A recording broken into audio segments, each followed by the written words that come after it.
श्रेष्ठ दान में सबसे पहले जो आता है वह है गोदान, दूसरा है अन्नदान, तीसरा है कन्यादान।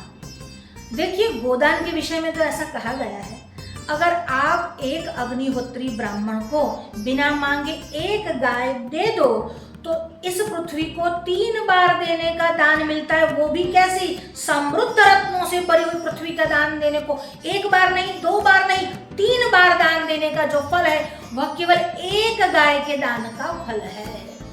दूसरा है अन्नदान। अन्नदान के लिए आपको पात्रता देखने की आवश्यकता नहीं, बाकी हर दान में पात्रता की आवश्यकता है। अन्नदान में केवल एक ही बात होनी चाहिए और वो है भूख।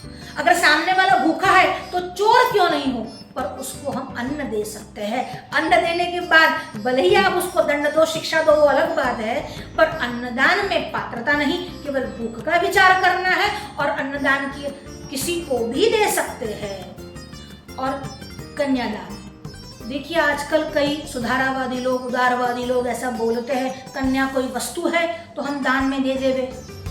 अगर कन्या का दान नहीं दे रहे तो क्या कन्या को फेंक रहे हो? क्या कन्या का विक्रय कर रहे हो? कन्या को सुपात्र को देना ही दान है। पर अब बात ऐसी हो गई है कि वह दान देने का अवसर माँ बाप को मिलता ही नहीं है। अपनी इच्छा से किसी के भी साथ ये कन्या जो है वह चली जाती है तो उन लोगों के लिए दान का अवसर नहीं बनता।